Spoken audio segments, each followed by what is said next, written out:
Thank you for agreeing to have this interview. I was very much looking forward to it. I heard a lot about you over the years. If you don't mind, wouldn't mind telling me like two, three formative or transformative experiences in your life leading to now.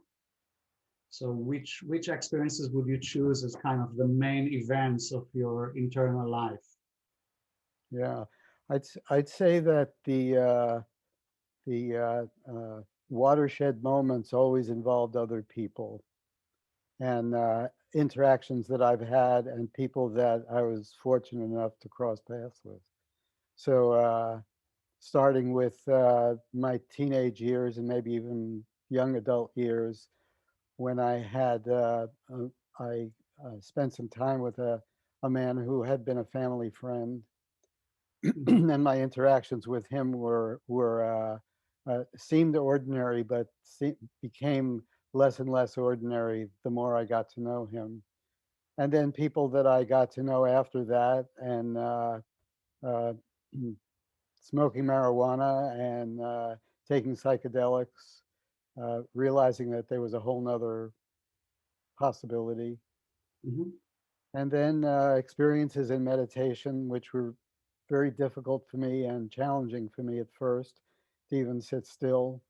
But then as I came to recognize the importance of it and be able to do that, it's some experiences there.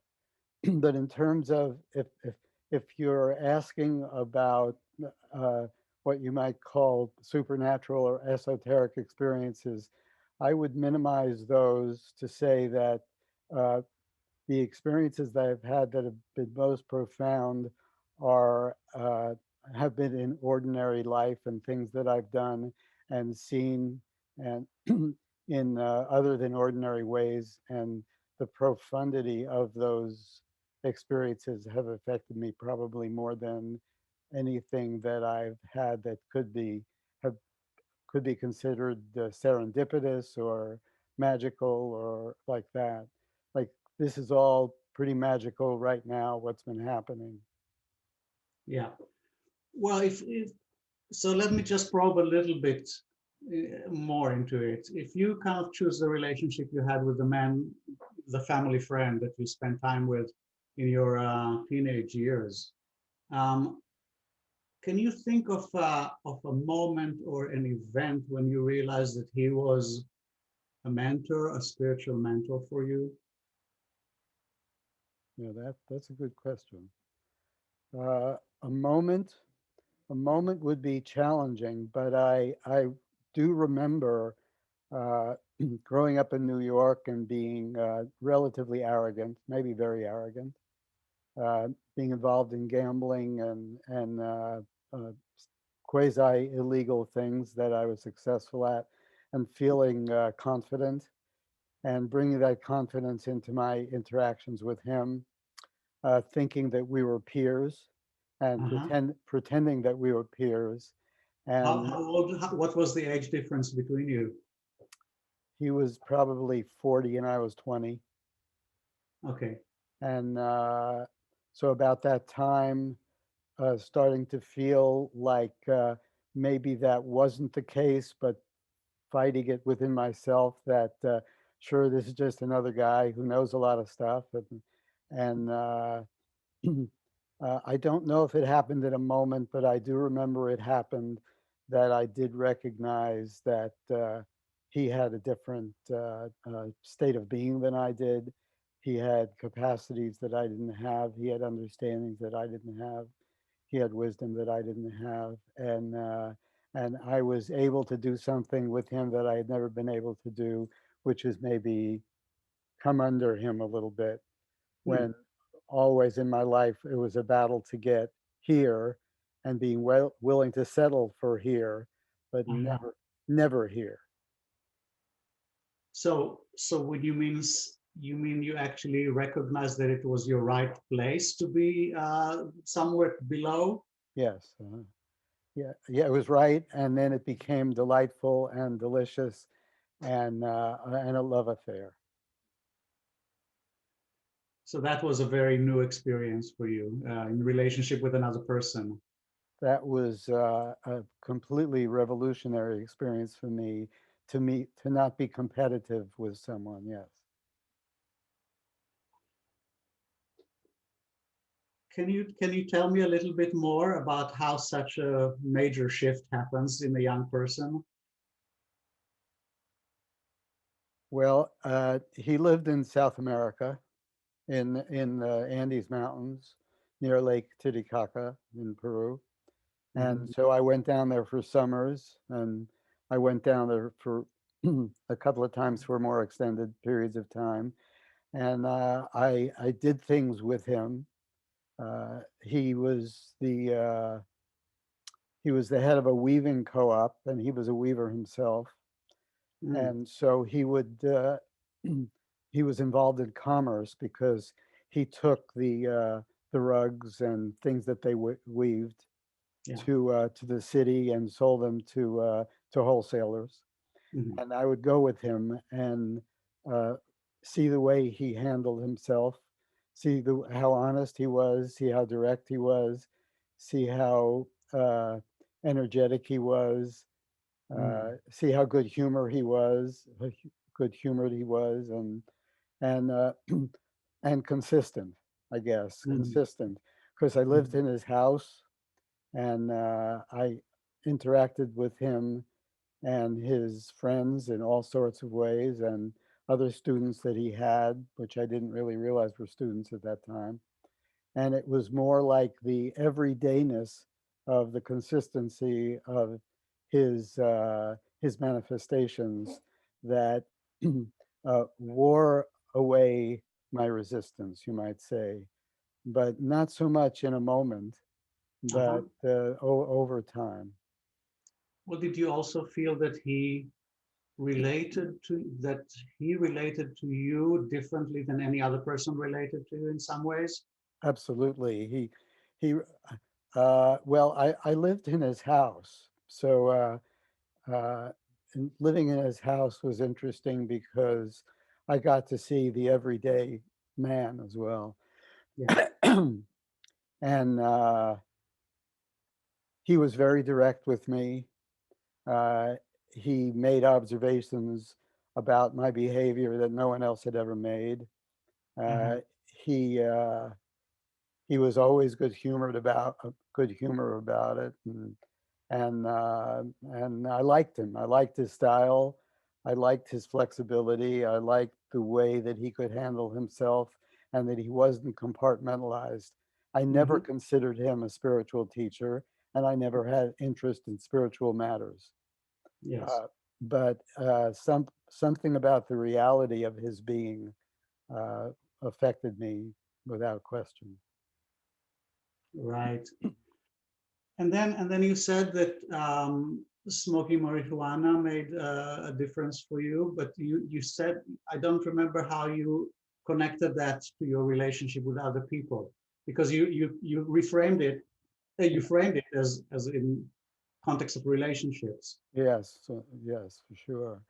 Uh, well, there were moments, and I do remember one moment when I met a new group of people. This is back in the U.S. and on the East Coast of the U.S. And I had been in Europe for quite a while, and I came back to the U.S. and was living in Washington D.C. and got a job there and met some people. And I had not, I had had a few marijuana and psychedelic experiences before that in South America, but very few. Hmm. And these people smoke grass a lot, and I did not. So I was curious about it, but not, but moderately curious.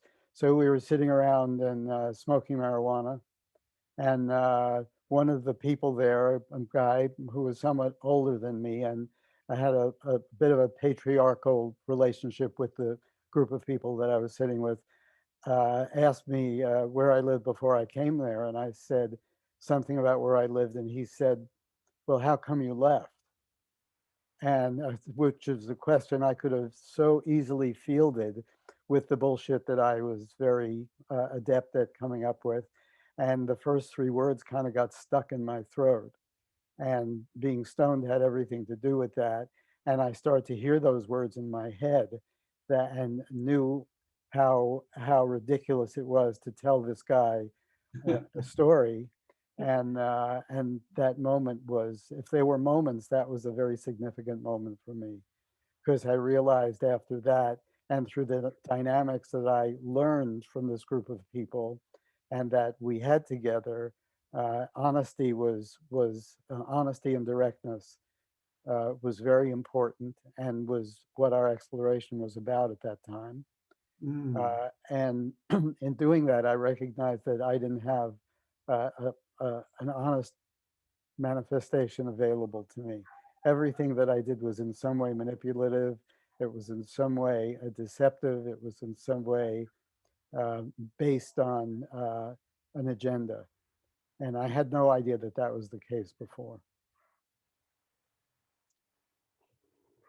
I mean, what is similar in both the experiences you described is that basically you were in a situation that set quite a high bar, set a bar that was quite higher than where you felt you lived up to that point. I mean, it kind of gave you it revealed to you a certain potential, but also revealed that you were not living that potential. Yeah, it's very That accurate. It happened to be that I thought that I was living at a very high bar, but the very high bar that I was living was a bar of one-upsmanship and manipulation, and right. I was extremely good at it, and which comes in very handy at my present occupation. Okay. Hopefully for another purpose, but Yes, I understand. Were there, um, can you would you say that a few other experiences you had in your life had that characteristic of kind of revealing the potential and how far how short you fall of it? I can remember an early drug trip that I took, and thinking, very early drug trip that I took, and thinking that it was going to be a pathway to something in the successive hours that was going to be like beautiful and lights and sounds and like that. And what I was trapped with was my talking to myself the entire time with no Yeah. control whatsoever, whether it would be positive or negative, and having no idea that I had this creature in my head that was definitely in control, and I had no say whether it would stop or not. And it was extremely significant for me because I had no idea that that was going on. I knew and actually valued talking to myself, because those were the times that I figured out things, Yeah. but didn't realize that I didn't have control of that manifestation. And if the voices turned negative, then I couldn't stop them. So I have, even in this moment, I can picture where I was sitting and having that experience in the corner of a couch, uh, similar to the couch I'm sitting in now, but with a very different experience that I'm having now, and came away with the resolve that I would do something about this inner dialogue. So what did you do to close the gap or to live Uh, up to what was revealed to you? Well, I had known, I had been taught a few years before that, a tool, you might say, for quieting inner dialogue. And I did use it sporadically, but only for quieting the inner dialogue that I didn't want to have. Okay. And it was effective from time to time, but I got serious about it, recognizing that if you don't learn how to uh, uh, quiet inner dialogue, period, then you have no control about the particular stories that it's going to tell. Hmm. Hmm. And what about the other, you know, I don't know, I don't know. I'll give them kind of code words. So the experience you had with your friend in South America in Peru sounds like an experience of a humbling experience. And then with that man in the marijuana group, sounds like maybe we can say you realize your inauthenticity. So what did you do about that? How did that affect? Were you determined to change that, or did you just notice it and continue went on living your life as usual? Well, I've had an unusual life in that I have not had regular jobs. Uh, uh, the the closest I've had to a regular job is when I was married, working for a year for my father-in-law, and that Mhm. was hardly a regular job because a lot of it involved playing golf. Okay. So, I've never really had that. I've always looked for ways that attracted me to spend my time. Yeah. So that was the case for gambling, and I've owned a few restaurants, and that was attractive to me and interesting to me. Mm. And when things became uh, repetitious or no longer interesting, I moved on to do something else Mhm. because I didn't feel the necessity. I've always had the capacity to make money. I've known how to make money, and I've been able to make money. And maybe it's been a family trait that I've been good at that. So it's never been something I worried about, and that has allowed me either the laziness to do nothing or the motivation to do whatever it is I wanted to do, whether it was travel or so. When I was receiving these impressions, both about there being another way to be, which came from this interaction with this mentor teacher in South America, or recognizing my dishonesty, recognizing the possibility of another kind of openness. It became my job. I Mm. I took it on. I took it on full time because I wasn't doing anything else. So I did it like I did everything else. I I took it on as a passion. I took it on as a full-time job, and I dedicated myself basically to doing whatever I could to seeing what was on the other side of these obstacles that were becoming more and more evident to me. Um, were they really the same kind of have the same quality as other decisions you made about what you want to do, or did that did, did those kind of decisions come from a different place than achieving or being good at something or succeeding? I would say at first probably the same, probably something that that was challenging to me. And I never rode horses as a kid. My sister rode horses, and Mhm. uh, our modus operandi was what she was good at, I wasn't good at, and what I was good at, she wasn't good at it. So I Mhm. was good at music. She stayed away from that. She was good at, like that.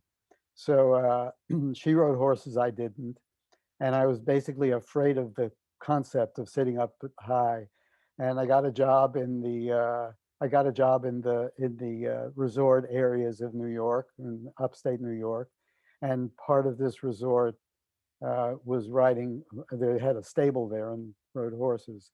So I hung around the stable because that's where the girls were. Girls like to ride horses, and so I hung around the stable. And then I went out with them once, and I fell off the horse. It was very embarrassing because I was trying to impress the girls I was riding with, and Yeah. I resolved that I would become good at it. And so I spent the next year learning how to ride horses, and I got good at riding horses, and I got even to the point that I was working out horses at a racetrack. So Okay. that kind of fanatic motivation for getting good at something was probably the same motivation that I had, that I took on for challenges. I Uh, see. but after a while, the vibration, you might say, of the realizations of that motivation have to change a person to where they're coming from, and they did. And I Hmm. recognized that I recognized after a time, I don't remember how much time it was, a year or two, that this was really a different kind of a quest, that it required a different attitude, that it required humility, it required some kind of honesty and a bigger picture of things, that it wasn't so self-motivated. Those things came to me, not so much because I was looking for them, but if Mm, somebody really dedicates themselves to leaving the obstacles to limitations of that kind behind, that world will occur to them, and it occurred to mhm, me. mhm, mhm. Would you say that you still encounter, like if we look at the last 5 or 10 years, do you still encounter situations where you feel the bar is higher than where you're at? Uh, I don't think I've ever left that feeling behind, because the pay grade that I'm at, uh, which is a relatively high pay grade compared to the human experience, there are so many things that I am not made aware of, and I'm not. My counsel is not required or requested in terms of the fate of the human race, and how it's, what the design is and what happens. I mean, I could speak theoretically about it, but in actuality, I know so much, but there are questions that uh, in there's a book that's one of my favorites, that there's a saying, the stars are not for man, Say and again, say again. the stars are not for man. Yes. And is in physics, and in space travel, it's the same. We can travel, theoretically, we can even travel to Mars, maybe travel to Jupiter, maybe travel even beyond that. But the stars are not for man. However Hmm. we figure it astronomically, it's not going to happen. These bodies can't make that transition. So Yes. in the same way, there are some, you might call it, understandings that are not for the human species. And uh, as elevated in that species as I have the good fortune to have a perspective, the stars are not for man. Um, It's a very big story, and part of that story is not available to me. yes. So I'm here. Yes. But do you also run into situations where you feel like you felt, in your 20s and 30s, like there is, I see the potential, I know I can get there, but it's not where I'm at? In terms of life situations, you mean? Yes. No. When did that change? How did that change? I think teaching, starting to teach. Uh, I went on a long retreat that I was sent to go on by this man in South America, and Hmm. so I spent 3 months by myself, and had an extraordinary experience of being okay by myself, which I had never had before. And so the product of that process was, I thought that I was now being free to do that. I thought that was going to be my life, that I would not be a recluse, but that I would get to spend time by myself, and I would get to write and read and look out at nature and do the things that I did during this retreat. Uh, and when I got back from this retreat, he told me that, okay, it's time for you to start passing on things that you understand. So I want you to spend some time and work out what you would teach and how you would teach it, because his system was very, I wouldn't even call it a system, was very different than anything that could happen in the US or any place in the Western world, really. uh, I was not prepared, and I was very surprised. I didn't expect that to happen. I didn't think I'd be involved with people, but I did. I got involved with people. I was in Oregon, at the University of Oregon, and at the University of Oregon, and I started a group, and really had no idea what I was going to do. But after doing that for a few years, I started to get some idea of what had to be done.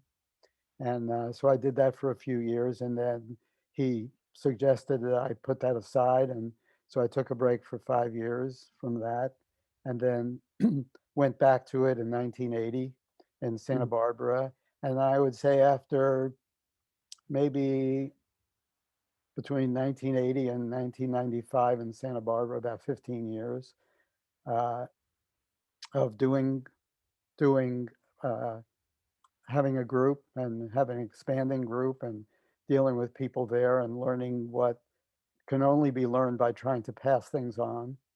mhm. A tremendously educational experience for me, Yeah. which I couldn't possibly have gotten in any other way.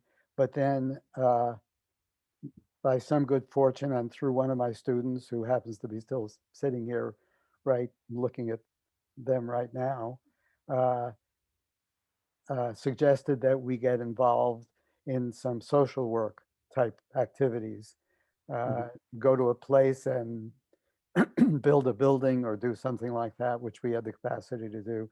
I had never included that in my activities in any way whatsoever. And so that became part of the program, mhm, doing that, learning what was that was about, learning the nature of people who are less fortunate. And I'd say after doing that for a few years, it started to, in, my state of being started to alter, so that I felt more of a, you might call it a we feeling. I don't know if that expression means something yes. to you. Yes, I'm More and familiar. more of a we feeling. So it wasn't so much that I knew things and they didn't, even though it wasn't a feeling of superiority, it was still a feeling of separateness. And I'd say that through the teaching and through the social work, which still is part of my program, not so much during this COVID year, but certainly before that, Mm, and will be after, that feeling, that we feeling changed, so that I wasn't, my experience now isn't so much that I'm giving anything away any more than I'm doing this mhm. and I'm giving my nose something for my hand. It's all, it feels very much, I know it's cliche in a bit, but it is my experience that, that, uh, the only reason we're all in this together because we're together. Well, and does that uh, new shall we say we identity, what does it have a motivation that is different from the personal identity that you had? Absolutely, it has the motivation comes much more from what do we need, however big the we is. And Mm, if the we is the we that gets together for dinner, it's a we. If it's the we that's planning an expedition, it's a we. If it's a we that's uh, dealing with the fate of the human race, it's a we. Or however big the we is that the necessity of the moment presents, uh, uh, is very different than an I identification. I have the good fortune to have uh, connected with people who are willing to be part of this experiment with me. So my position in that experiment isn't that I sit on a throne and point out what people should do. You know, I do my own laundry and I wash my own dishes mostly, and you know, I cook and I do all the stuff. And when we have a building project, I do stuff, except I don't do concrete. But Okay. uh, but you know, we do this stuff together, and these people that I know are willing to cohabit with me. And there are people that I've lived with for a lot of years, 30 plus years, and they're even sitting in this room now and listening to us Uh-huh. talking. And there are some people that have come around in the last few years, and the only program I have now really is living together and doing stuff together. So they get to see me, I get to see them. There's no bullshit, you know. There's no putting on acts, and you know, you can try for a while, but sooner or later, you know, it is what it is. Uh-huh. Uh-huh. Well, I lived in a spiritual community for 20 something years, and I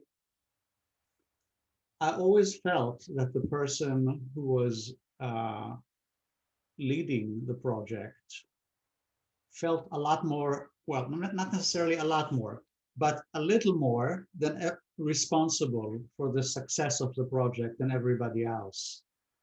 And that little bit more was a major difference, made a major difference between his role and those who were only 95% responsible.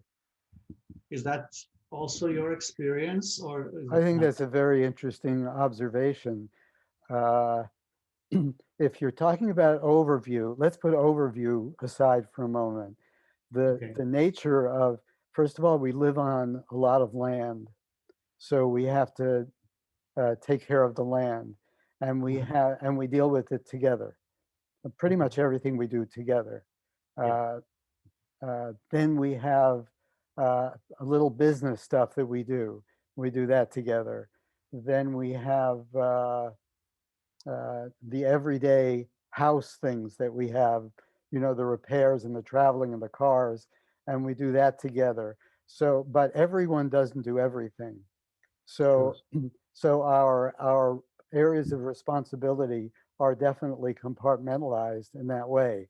So, somebody recently we've been cutting down trees because last year was a very big fire year here in California. Yes.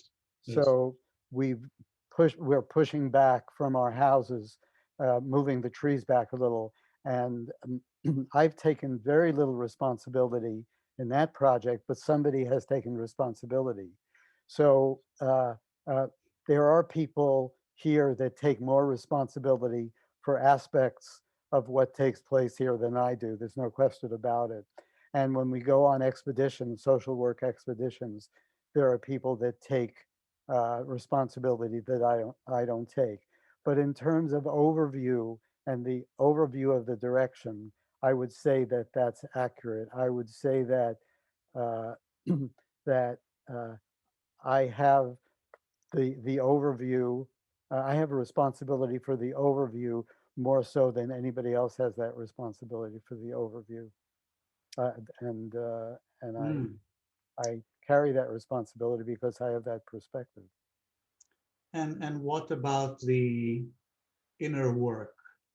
Do you feel that you are leading that as well in terms of kind of feeling responsible for everybody in a way that not everybody feels equally Yeah. responsible? Also a good question. Uh, the nature of the inner work here requires me really to lead from behind. Now, I really have learned this successively from the beginning when I thought that I had to make everything happen to less and less and less and less Hmm. until I realized that the ratio is, I say that it's 80-20. I think it's really 95-5, that Hmm. people have to, individuals have to put in so much of the impetus and the motivation for their own inner work themselves. And if it's not there, I can't supplement it from externally, but I can put in that 5%. So I have the 5% solution here. And Okay. I believe that I am true to that 5% solution, but it has decreased over the years. uh, Probably is as it is at its greatest now, where I could actually say it is 5%. And most questions that I'm asked, I respond to as, "What do you think? You do what you think you should do." Mhm. But I do maintain for that inner work, whether the inner work in our case is conversational, it's meditational, it's tools of different kinds using. And Mhm. I do oversee that those dynamics are not misused, rather than encourage their being used. So I Right. don't feel myself so much a cheerleader to them being used, but when it's about to go over the edge, I do step in, usually. That's interesting. That's very interesting. So that's, I mean, this being involved with the dynamics of the collective, with the spiritual growth, with the inner mechanics of a collective, is requires special talents or skills or abilities that probably, don't are not acquired when you just teach one to one, or when you're a spiritual teacher on a personal kind of dynamic level. How did that kind of something that you acquired over the 20 something years that you lived Well, together? I'd say that the number of people, I don't go anywhere. Well, certainly this year I haven't gone anywhere, but every place Yeah. I go, we go together. Pretty much everything we do together. And the we has been as many as maybe 50 people when I was in Santa Barbara. Now it's 20. Hmm. So 20 people is a pretty intimate. I have intimate connections with each of the 20 people. It's not like I don't know the details of people's lives. And if I don't, I make sure to find them out. So I'm very much in a one-to-one relationship with 20 people. Yeah. And that is different, certainly, than a one-to-one with one person. But for some reason, I am able to do it, and I don't do anything else. And my overall philosophy about human capacity is that it is drastically obscured by obstacles. And if Hmm. those obstacles are removed, the ability to know what is going on uh, increases tremendously. Like, for instance, say, if we were driving through a city, and all in that city, all the cars, I don't know if this example is going to work out, but let's try it. All the Okay. cars they were all vintage cars, all old cars that were all shiny. And I was riding with a friend, and that friend was talking to themselves and worrying about things and like that.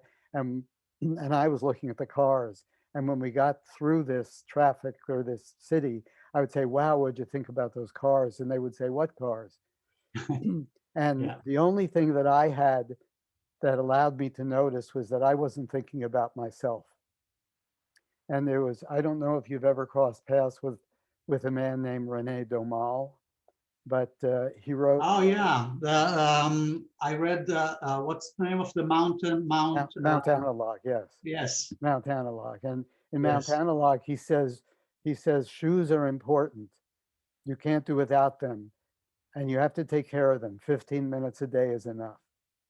Okay. And I feel that about our human, personal, private, individual human existence, that it's really Mm.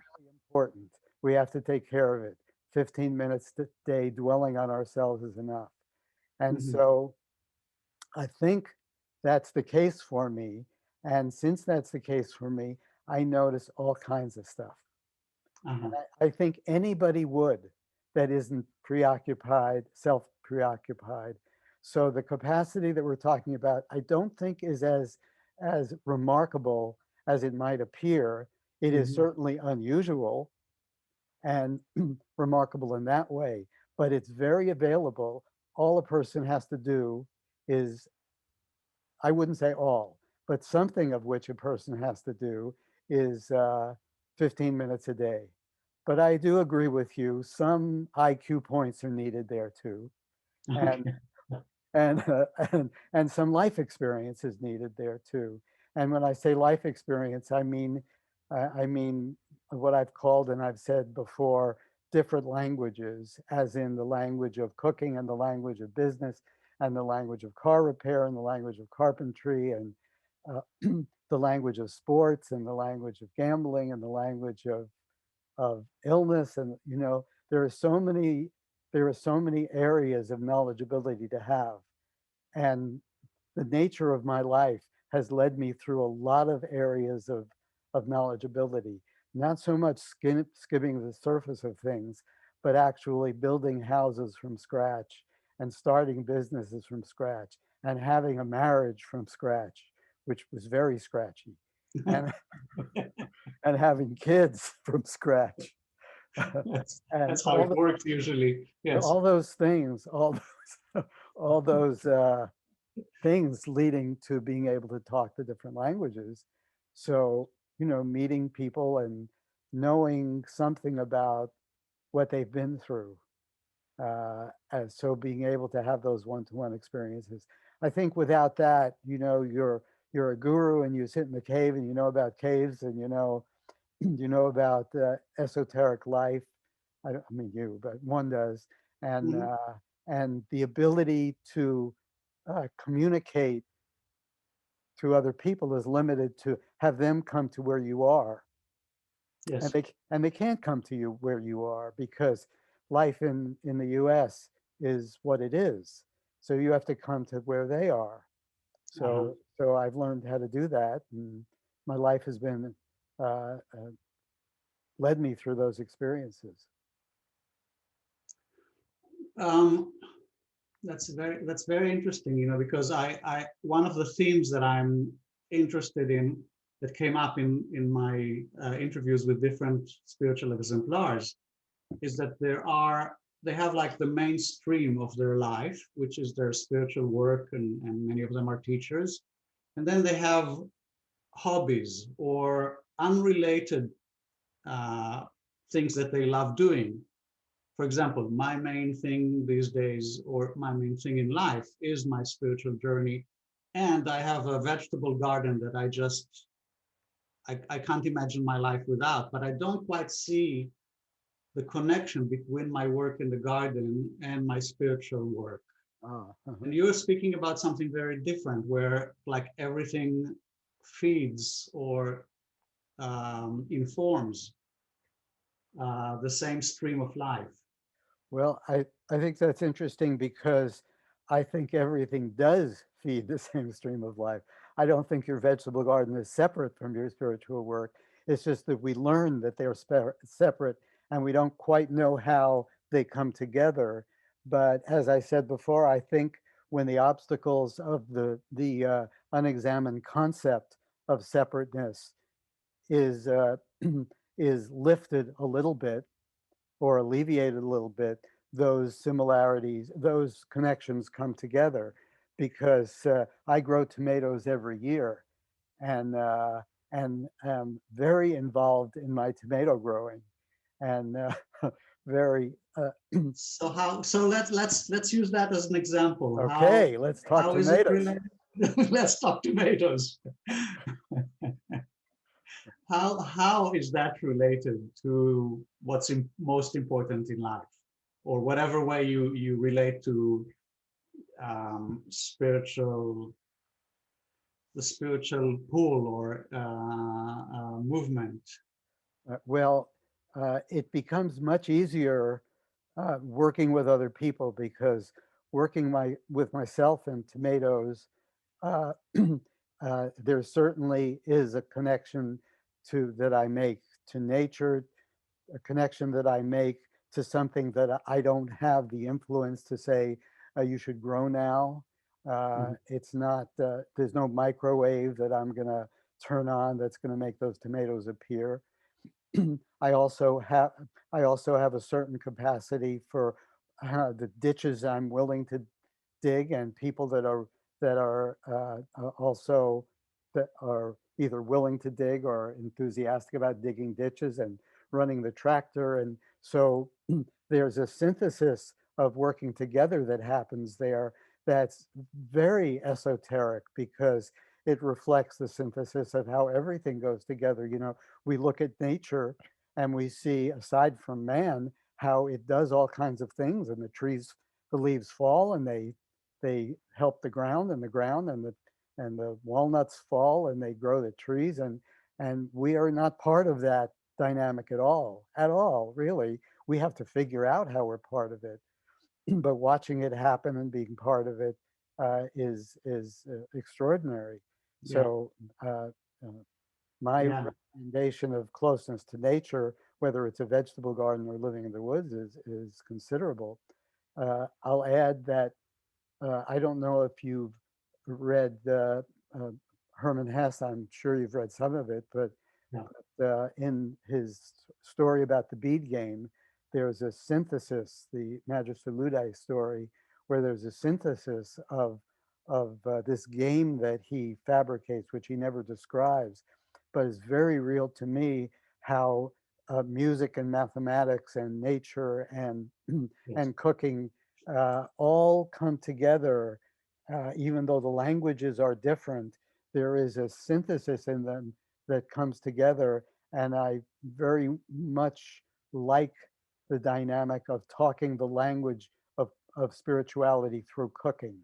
yeah, And the language of spirituality, I think, is the language of direct spirituality, in my opinion, is the most corrupt language that we have ever developed because the terms are grossly inexact, whether it's spirit or source or God or or any of the words that are used and they are feel good words, but they are never subjected to the preciseness that how much salt you add to spaghetti sauce to make it taste good.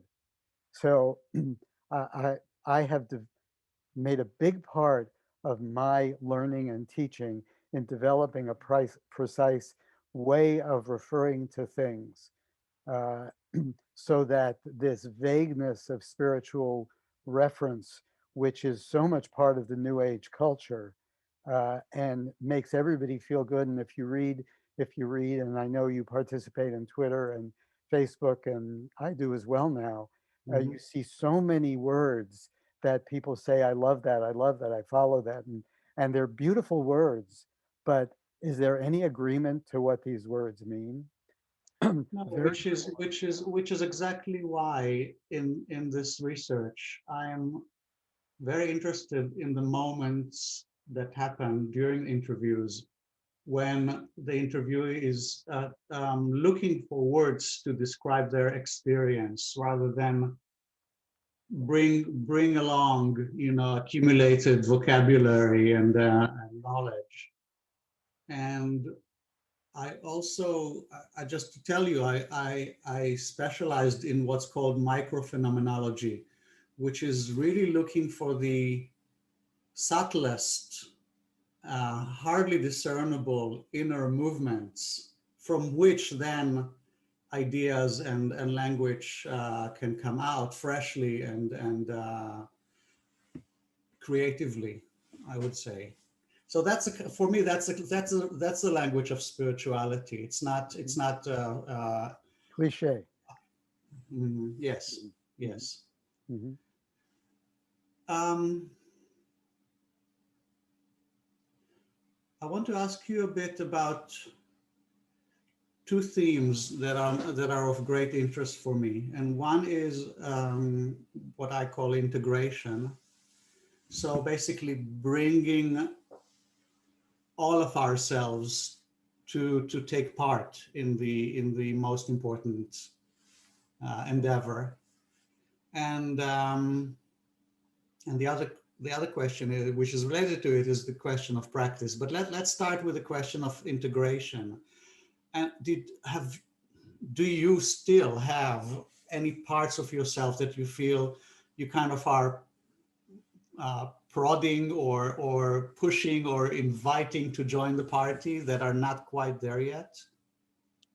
I think that's a good question. I'll answer the personal one in a minute, but the concept of parts of us seems so critically important because the representation of I as a whole is is so burdensome because we're always defending Mm, that we're one indivisible I, and anybody who has done any kind of self-study whatsoever has discovered that this is clearly not the case. yes. So, so It's a bit of a shattering discovery, you could say. it is a shattering discovery. And everyone that participates in this undertaking with me is exploring that particular discovery and being confronted with that discovery as it unfolds.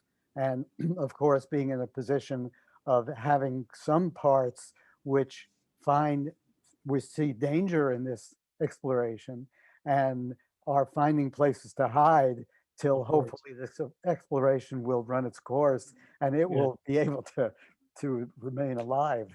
Yes. But the nature of living together and the way that we operate here, with the moment after moment, uh, with so much scrutiny, it Mm, becomes very difficult to have these places to hide, and that's mm, why there's so few people here, and the attrition rate that of I course. have is astronomical. I have Hmm. the biggest attrition rate of a spiritual teacher in history. Okay. I That's a have good sign. I That's a have good the worst percentage of success possible. sign.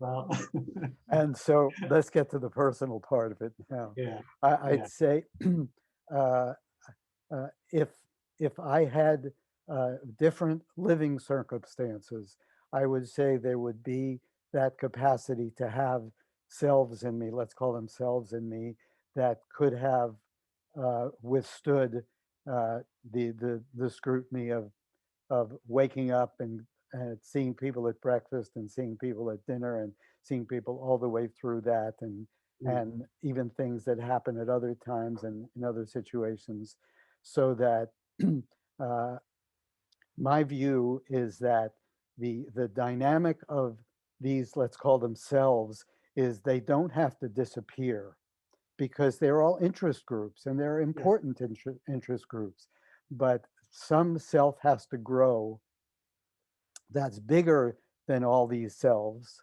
and that so all these selves are subject to that big self.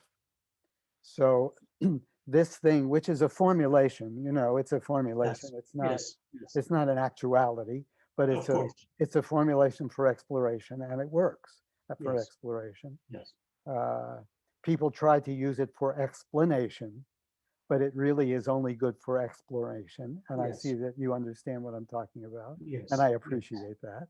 I do. So uh, the nature of growing this self that cannot be fooled and has this intention and valuation, so that it is supervising rather than being subject to the whims of these other selves, Yes, is a gradual process. And okay, I can't see how that can happen in a compartmentalized way when you actually go to school and then you come home, and then you go to school and you come home, and you go to school, come home. yes, The people that I know and myself don't have any place to hide. There's no place to go. So, I mean, we all have individual spaces, But Mm. so you spend the time in the individual spaces uh, dwelling on how you fucked up when you were together. So you're always in your, You always have something to contemplate. you always have something to contemplate. So if you personally want to know by this time, do I have any holdouts? The answer is no. Okay. And okay. And how do you deal? Because you spoke about your identity being the we identity. So you must feel affected by the holdouts of other people as well, I assume. You How know does too much. that? That's good. I appreciate it. Affected by them externally, Yeah, certainly. If I certainly have personal preference.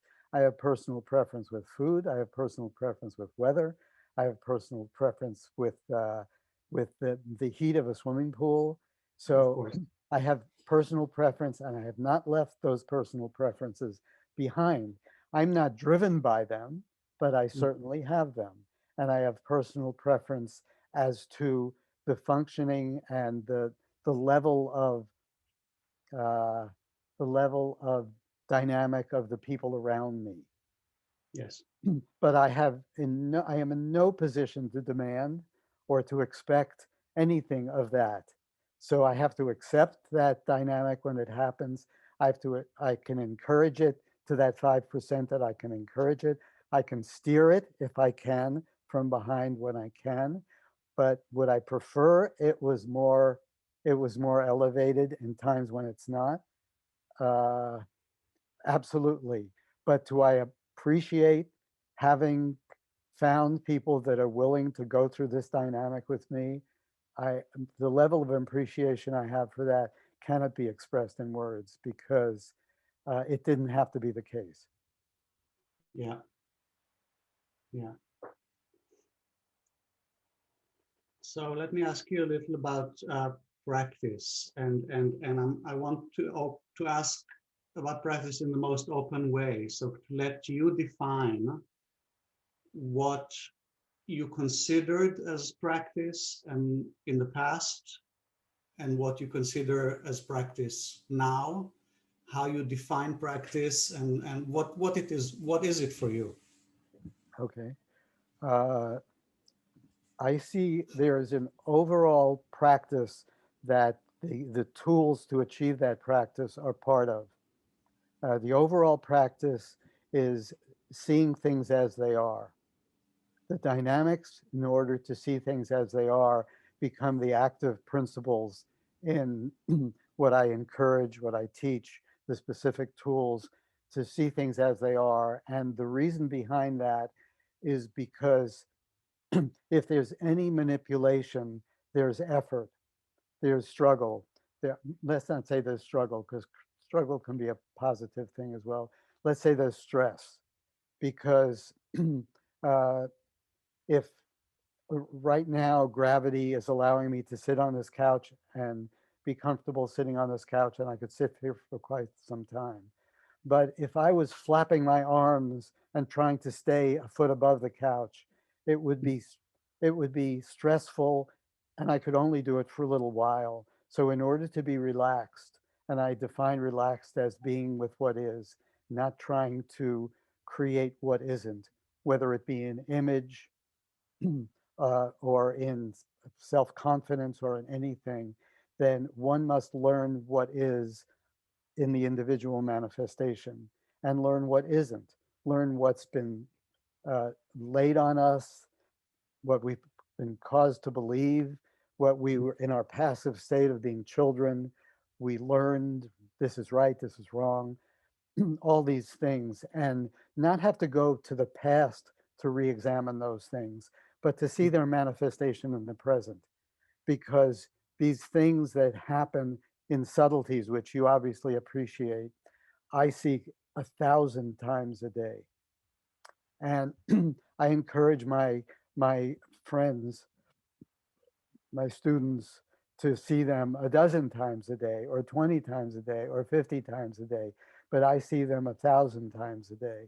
So I recognize that something has to be introduced as a medium, as a tool to get from the state of not knowing what's going on and assuming to one knows what's going on to actually seeing what is. And I have put a lot of energy, that fanatic energy that I referred to, into developing tools, into seeing how they can be used, and much more important, how they can be misused, and putting them into experimental action, leaving some behind, renovating some, using them myself in the process, using Mhm. myself as my major laboratory and guinea pig, along with anybody else who was in the process or who is in the process of being willing to do that with me. And so that's the program pretty much, seeing things as they are, because as I said, my philosophy is that this beautiful spirit, this beautiful inner reality that is possible for us requires a process of removal of obstacles to this something. And what I have seen and evidence in myself as is that is really all that has to be done. There's not building of consciousness, there's not building of divinity, there's not building of anything. There's removing to see the naturalness. And Mhm. that's about as cliche as I'm willing to get about this. Okay. Well, I know that you, I don't, actually, I don't know if you, do you practice meditation yourself? Meditation is a very formidable part of the practice, but I have a very defined philosophy about that practice in that the generic term meditation, which can be used as in TM, transcendental meditation, as a relaxation response, which can absolutely help your life, or other things, other activities that people have done to make their muscles feel okay, or that the generic term, I use the term meditation, or I, in a way, avoid the term meditation because it is so imprecise and so generic. And Okay. I use it in a way of an extremely advanced exercise that can only be uh, uh, incurred at a certain level. Beneath that level, we have to do things to get to that, you might call it vibration of meditation or close to it. And then meditation becomes something other than fighting with the inner dialogue and fighting with the bodily restlessness, which, in my opinion, should not be contended with in meditation. I Mhm. believe, and this is a controversial view that I have, that I recognize that I have, but it is my view that meditation in the form that allows for the deep uh, connection with the inner vibration that keeps it all going is not available if you, when you sit down, you have to fight with your talking to yourself or your bodily restlessness and like that. So I am completely uh, in adverse to the point of view of Buddhism and its meditation, of really any meditation that doesn't have an extreme preparatory period where people are fighting these battles with this in the school of life and Yeah. getting to a place in their vibration, in their ability where they can sit and meditate, and it's not like uh, starting the process of self-discovery at that point. So I don't. Well, let me ask you, in your experience, the meditation, the practice of meditation as you described it now, is it different in any way from spontaneous meditation, from finding yourself spontaneously meditating? Is it for me now? Yes. How is it for me now? Yeah. Well, uh, in levels, because there's a level of meditation that that I practice that takes me to a place where this really doesn't exist. Uh, that's about as accurate as I can get. That's, Uh, I understand. and if I'm driving a car that is clearly not either available to me or desirable to me, Yes. but there is a state of, I don't have the word for it, uh, detachment would not be accurate because it is attachment to something, but to something more permanent that is more constant for me.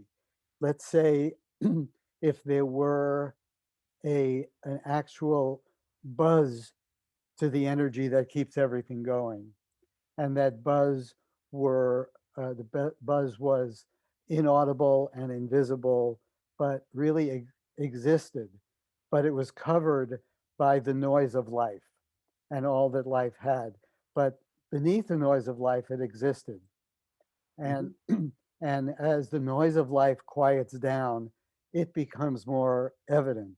So the noise of life doesn't have to become 100% quiet down as it does sitting in the dark with no stimulus whatsoever. But even if it's a half covered down, quieted down, that buzz, which is not an esoteric concept, but is an actual zzz, becomes more uh, available.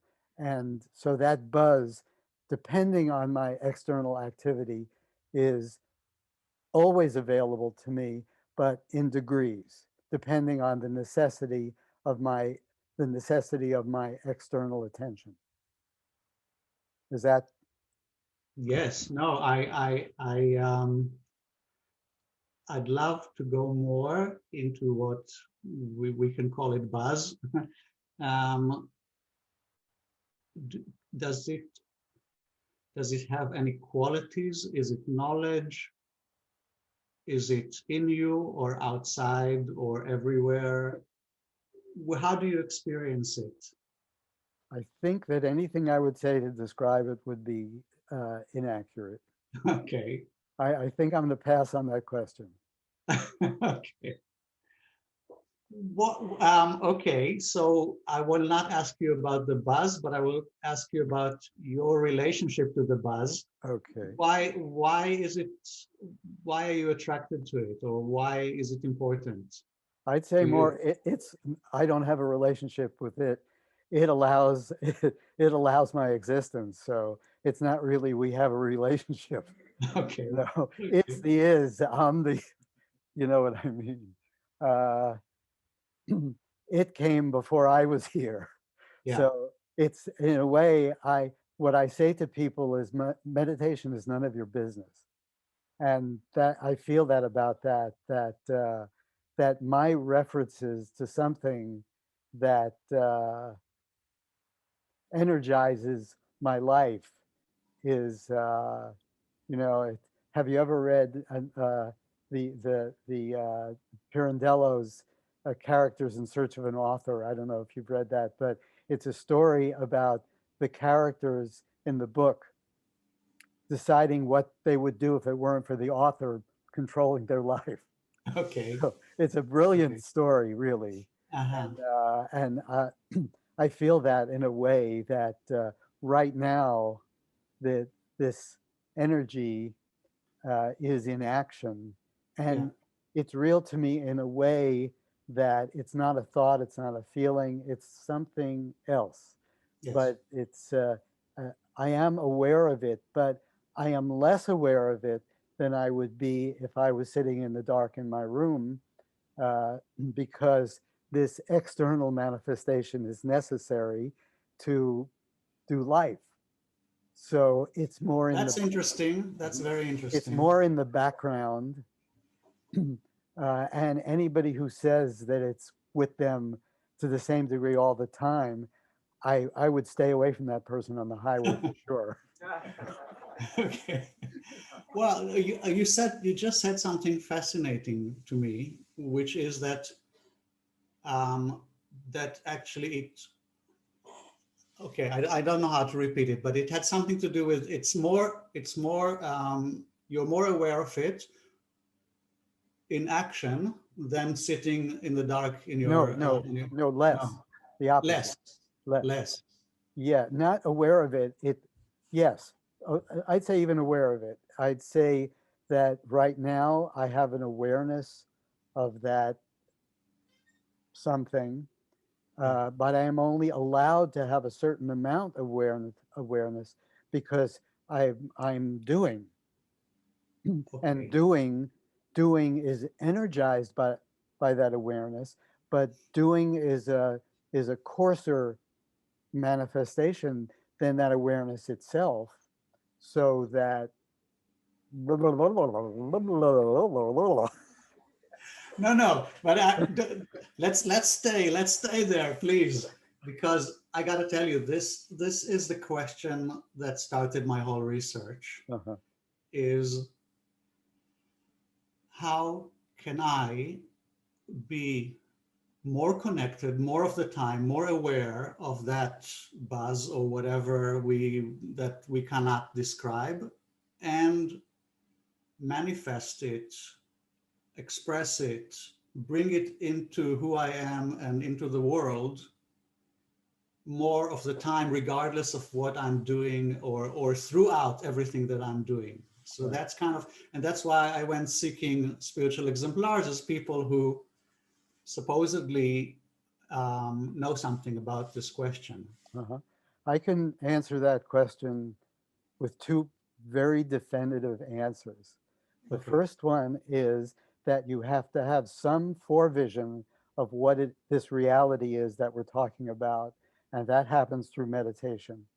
You learn it through meditation. You tripping it over it in life is so noisy that one can realistically, maybe a few thousand years ago when people are a farmer in the field, they didn't do anything, they could trip over it in life. Our Right. life is just all over the place. To Yes. trip over life is virtually impossible. So Yes. we need that forevision that comes through, that can come through meditation. Do we need to reinforce it we need to ongoingly? we need to reinforce it. Yes, we need to reinforce it by visiting it as from time to time and maybe even frequently. And Okay. it can that forevision can even be induced by psychedelics. Yeah. They're dangerous because they have their downside, because they create a fictitious dependence. Yeah. And we can even start thinking that they are the manifestation when we Yes. are the manifestation. Yes. So meditation is the purest way for vision, but it's not easy to come by because we're so restless. But we need that forevision. We also need to remove the obstacles to that natural state. So the idea of making ourselves more of an agent, making ourselves more able to manifest it, is possible by the action of removing the obstacles, removing letting them go, the fear, the anxiety, the embarrassment, the competition, the restlessness, the focused on the future, uh, worried about the future, worried about the past, the availability of presence. All those things are removals of obstacles, and then the natural state is there, and that in combination with the experience of what is not our natural state, in a way of being not the doers and not the manifestors, but the agent of that energy, Yes. that we learn through meditation. That combination of things works its way. Now that's a mouthful. I said it in 2 minutes, but it takes a lot to Yeah. to to get the forevision. It takes a lot to remove the obstacles. It takes priority, is what it takes. Yes. Yes. And how does doing the work that you're doing with other people, how does that relate? Is that does that okay? I'll ask. I'll be more specific because it's obvious to me that it helps with the second part of removing the obstacles. but does it also make you more aware of that energy or buzz being with other people? As yes and no. Being Okay. with other people is the best of times and the worst of times. That's from Tale of Two Cities. Yeah. So the possibilities are extraordinary. The downsides are ubiquitous. Mm. If it weren't for, if a person didn't have someone to watch out for the downsides, I advised go it on your own because the downsides are considerable. But if you Yeah. have someone who is really aware of those downsides, then the possibilities become extraordinary or can become Mhm. extraordinary. Mhm. So, so if you're asking in the practice of removing obstacles, uh, does that the the presence of that of a bigger principle, inner principle, become more aware? I'd say very gradually, but uh, with the addition of the possibility to go within inside and leave all the outside things behind in meditation, it becomes more and more possible, and that synthesis becomes more possible of having that connection be in awareness during activity. Right. Right. I'm aware we've been going on for more than an hour and a quarter, so I'm kind of gradually will wrap it up for now. And Okay, um, I I have a do couple want of questions I want to ask you too. you do okay. Yeah, We'll but leave when we'll we're leave some time for that. yeah, What I don't know if you can relate to this question, but I'll ask it anyway. What is the growing edge for you nowadays? Or is it do you have a personal growing edge or is it only collective? uh, that's a good question. Someone asked me that a few days ago. Uh, well, I'm in my 70s, so uh, hopefully most of the learning has been happened. Yes. Hopefully, I am definitely receptive to learning more. I don't in my interactions with people. Uh, uh, I don't feel like I have the last word, and this is the last word on something. I don't know if you know that expression. You probably Yeah, do. yeah, yeah. That I feel like I am receptive because variables change, times certainly change. So I feel like I'm receptive to being better at what I seem to be called on to do. So Mhm. if there's a growing edge, I see that I have to be receptive to that in something as specific as getting involved in social media, which I wasn't involved in until last August. And anything Mhm. that I've done on social media has been completely since some people are having to go because they're getting their vaccine shots. Okay. Uh, so I have I am receptive to that. I recognize the necessity of that. I just put together a book which is going to be out in the next 2 weeks, which is a Ah, book of things that I call uh, uh, quotographs. Quotographs. I think they're generally called memes, if you know, okay. but I call Yes. them quotographs. I think it's a much better word. Okay. Photographs are photographs that I've taken or friends have taken with sayings on those photographs that Oh, aren't I that saw are, these on your Facebook page. yes, I do.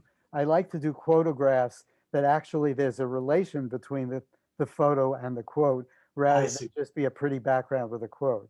So I'm Yes. putting together, I would have never thought of putting together that book, which I've had tremendous amount of enjoyment and learning in making those connections Uh-huh. and learned more about learn more for myself about the connection of